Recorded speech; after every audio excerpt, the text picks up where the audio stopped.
वो ज़रूरत महसूस हुई वो ये हुई कि आपसे कुछ देर पहले मरियम औरंगज़ेब साहिबा जो हैं उन्होंने एक प्रेस कॉन्फ्रेंस की। पहले तो मैं मरियम को कहूँगा कि प्रेस कॉन्फ्रेंस करते हुए लगता है कि आप इतनी घबराई हुई हैं। पहले तो मैं आपको मेरा मशवरा है, आपने घबराना नहीं है।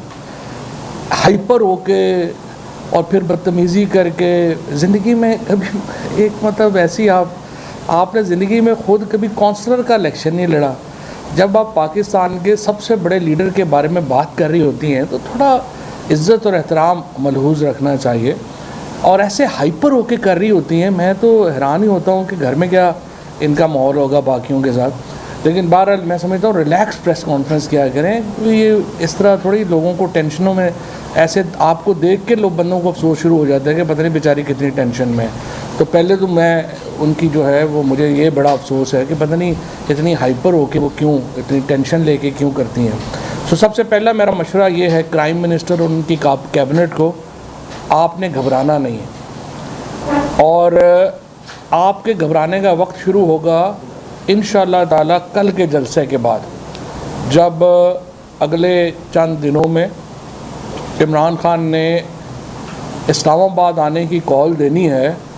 उस वक़्त तक अगर आप चाहें तो, वैसे तो आप में से जो अक्लमंद लोग हैं वो तो घबराएंगे, लेकिन अगर आप में से कुछ लोग जिनका दिमाग ऊपर से खाली है वो अगर ना घबराना चाहें तो भी कुछ दिन ना घबराएं, लेकिन इंशाअल्लाह जल्द वक्त आएगा कि आप भी घबराएंगे।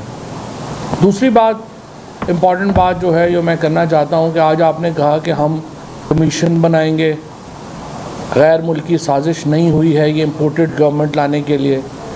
हम पहले ही आपके तहत किसी भी कमीशन को मुस्तरद कर चुके हैं। जो तरीक़े इंसाफ सिर्फ एक ही कमीशन को मानेंगी और वो कमीशन होगा जो आज़ाद अदलिया के तहत इंडिपेंडेंट आज़ाद कमीशन होगा, एक आज़ाद जुडिशल कमीशन होगा, और जो ओपन हेयरिंग करेगा। अगर ओपन होगी उस कमीशन में तो जो तरीक़े इंसाफ है उस कमीशन को मानेगी। बाकी जहाँ तक साजिश का ताल्लुक़ है वो तो बार बार कंफर्म हो गई है। अब सिर्फ उसको जो आपने देखा, जो अमेरिका की एक फॉक्स टीवी के ऊपर डिफेंस एनालिस्ट आई, उन्होंने कोई नई बात नहीं की है। उन्होंने यही कहा है कि जो वो शराइत क्या थी जो कि अमेरिका पाकिस्तान से चाहता था, उसमें शामिल है कि आप यूक्रेन की मदद करें, आप रूस से तेल और गैस की जो डील्स हैं उनको ख़त्म करें। और बदकिस्मती से इस हुकूमत ने आते ही वो किया। इन्होंने तेल और गैस की जो डील्स के ऊपर बातचीत चल रही थी हमारी, वो बिल्कुल ख़त्म कर दी। उसके बाद आकर के वो चाहते हैं कि चीन से जो हमारे ताल्लुकात हैं उनको लिमिट किया जाए। चीन से ताल्लुकात जिस तरीके से अभी जा रहे हैं उसके ऊपर जाहिर है कि बड़ी कंसर्न है। मैं यहाँ पे ये भी आपको बताना चाहता हूँ 24% इंक्रीज़ हुआ है पाकिस्तान में टेररिस्ट एक्टिविटीज़ में जब से ये हुकूमत जो है वो आई है। तो 24% हमले बढ़ गए हैं, और उसमें ज़ाहिर है जो चाइनीज़ शहरियों के ऊपर हमले हैं वो एक बहुत बड़ी तादाद है। बहुत ही मुश्किल से मैं समझता हूँ कि पाकिस्तान के अंदर अमन का दौर वापस आया था और पाकिस्तान में क्रिकेट बहाल हुई थी।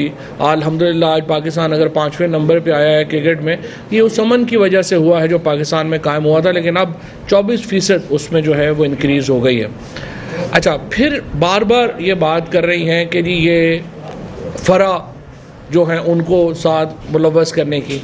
मुझे समझ नहीं आती कि अब इतना टाइम हो गया है, आपके केसेस किधर हैं? अगर आप समझती हैं कि वो इतना उनका वो उन्होंने बड़ी करप्शन की है, अभी तक आप लोग तो उनके ऊपर कोई केस ही नहीं बना सके। सिर्फ एक ही केस आप लोगों ने बनाया है कि उनके असासे जो पहले 40 या 45 करोड़ थे वो बढ़ के 80 करोड़ रुपए हो गए हैं, यानी को 30-35 करोड़ रुपया उनमें इजाफा हो गया है।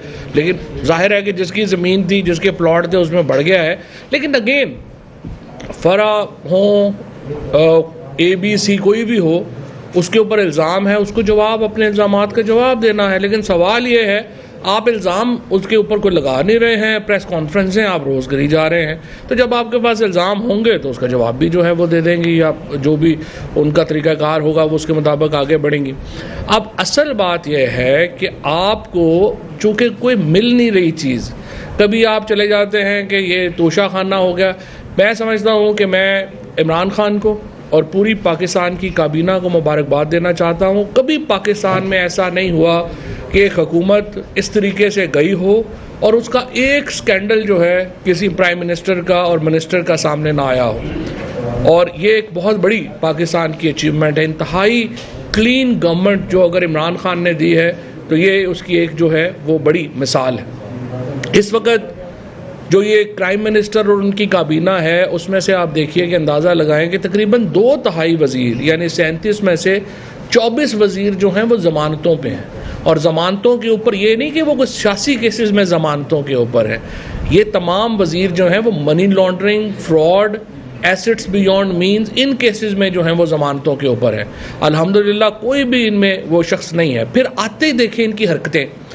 किसी हुकूमत ने आज तक पाकिस्तान में, बदतरीन हुकूमतें भी रही हैं, उन्होंने अपनी जो तौहीन मज़हब के कवानीन हैं वो अपने सियासी मुखालफों के ख़िलाफ़ इस्तेमाल नहीं किए हैं। इन्होंने आके सबसे पहले तौहीन मज़हब के कवानीन अपने सियासी मुखालफों के ख़िलाफ़ इस्तेमाल किए। फिर उसके बाद इन्होंने आकर के इस वक्त जो मईशत है हमारी उसके ऊपर, चूँकि हमाद अज़हर ने आपसे कुछ देर पहले डिटेल में बात करनी है, मैं सिर्फ इतना आपको कहना चाहता हूँ कि एक बग़ैर ड्राइवर के हमारी मईशत की जो है वो इस वक्त गाड़ी चल रही है। कीमतों में इस वक्त 3 साल का सबसे बुलंद तरीन सतह के ऊपर कीमतें पहुँच गई हैं। ईंधन की कीमतों का इनके ऊपर इनको पता ही नहीं है कि इन्होंने करना क्या है। अभी तक आप देखिए पाकिस्तान का सबसे अहम मसला है इस वक्त कि हमारे यहाँ जो एनर्जी क्राइसिस है वो सबसे अहम मसला है। हमारी बिजली जो है वो नहीं आ रही है, हमारे पास जो LNG है उसकी कमी है, गैस की कमी है। इन साहब ने, प्राइम मिनिस्टर साहब ने एनर्जी का मिनिस्टर ही नहीं लगाया। आज 3 हफ्ते हो गए एनर्जी का मिनिस्टर ही नहीं है। इससे आप अंदाज़ा लगा लें कि इनकी प्रायोरिटीज़ क्या है, क्योंकि एनर्जी के अंदर पैसा है, वो किसी को देते हुए दिल डूबता है। इनके दरमियान जो झगड़े भी अभी अंदरूने खाना आप देखें उस पर चल रहे हैं कि फ़लानी वजारत में चूँकि पैसे बनाए जा सकते हैं तो वो वजारत फ़लाने की है, फ़लानी में इतने बनाए जा सकते हैं। इनके यहाँ बंदर बांट जो हुई है वजारतों की वो सिर्फ पैसों को लेके हो रही है, जिसकी वजह से पाकिस्तान एक बहरान में है। अच्छा, अब चौथी बात जो इन्होंने बात वहाँ पे की कि जी जो सुबह मैंने ट्वीट किया था कि हम कतई तौर के ऊपर इजाज़त नहीं देंगे, पाकिस्तान के अवाम इजाज़त नहीं देंगे किसी पाकिस्तान में इम्पोर्टेड हुकूमत को कि वो पाकिस्तान में बैरूनी ताकत को अड्डे देने की या कोई कॉरिडोर देने की इस तरह की बात जो है वहाँ पे करे। आपने अफ़गानिस्तान के ऊपर अगर अमेरिका को इस तरीके से फैसिलिटेट किया, ये जो साजिश शुरू हुई थी जो मैंने जिसका बताया था, ये वहाँ से शुरू हुई थी जब ये रिपोर्ट्स आई कि पाकिस्तान के साथ अमेरिका की ये ख्वाहिश है। और उसके बाद जब सवाल पूछा गया तो इमरान खान ने कहा एब्सोल्युटली नॉट। एब्सोल्युटली नॉट कहने के बाद ये साजिश शुरू हुई और इमरान खान को वजारत उज़्मा से अलहदा करने पर यह साजिश मुकम्मल हुई। अब इस साजिश के जो मुकामी किरदार हैं उनका तयन होना है और वो तयन एक अदालती कमीशन ने करना है। उसके TORs ये कह रही हैं हम काबीना में लेके आएंगे, काबीना तो इसकी अप्रूवल दे चुकी है, काबीना ने इसके TORs तय कर दिए हुए हैं, आप उसको नहीं बदल सकते।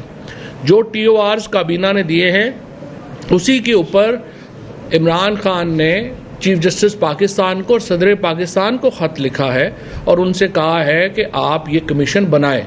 अब सवाल ये पैदा होता है कि ईद की छुट्टियों में या बाकी जगहों के ऊपर अगर मुझे नहीं समझ आती कि अदालतें तो 24 घंटे खुली हैं, तो ये जो इंतहाई अहम मामला है कि पाकिस्तान के ऊपर एक साजिश के ज़रिए बैरूनी हुकूमत मुसल्लत कर दी गई है, अदालतों को अगर ये इन्वेस्टिगेट नहीं करना तो इससे बड़ा और क्या काम होगा।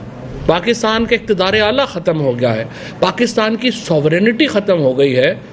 तो अगर अदालतें 24 घंटे नहीं अगर 1 घंटा भी खुलें तो उन्हें ये काम सबसे अहम तरीके से जो है वो करना चाहिए। और चूँकि बदकिस्मती ये है कि ये काम नहीं हो रहा तो अवाम ने इस काम को अब अपने हाथ में ले लिया है। कल इंशाअल्लाह 6 तारीख को इमरान खान मियाँ वाली में जलसा कर रहे हैं, फिर 6 जलसे जो हैं वो प्लान हैं, 6 से लेके 20 तक, और 20 के बाद इंशाअल्लाह किसी भी दिन जो अभी अनाउंस हो जाएगा इस्लामाबाद की तरफ लॉन्ग मार्च की कॉल दे दी जाएगी। लाखों लोग पाकिस्तान से इंशाअल्लाह कराची से लेके खैबर तक और गवादर से लेके लाहौर तक लाखों लोग जो हैं वो अपनी आज़ादी के लिए, हकीकी आज़ादी के लिए इस्लामाबाद में निकलेंगे। और आप देखेंगे कि ये जो इम्पोर्टेड हुकूमत है इसके आखिरी चंद हफ्ते हैं। हमारी ख्वाहिश ये है आप इंतखाबात की तरफ चले जाएं और इस बहरान पैदा होने से पहले चले जाएं। अगर आप नहीं जाएंगे फिर आपकी मर्ज़ी है। ये जो मिफ्ता इस्माइल कह रहे हैं कि लोग देखेंगे कि धूप में कितनी देर बैठते हैं, हो सकता है लोग ऐवानों के अंदर बैठें और आपको धूप में बैठना पड़े। लिहाजा देख लें आप कितनी सख्ती आप बर्दाश्त कर सकते हैं, हम देख लेंगे कितनी सख्ती हम बर्दाश्त कर सकते हैं। शुक्रिया। इस पे जो आज इन्होंने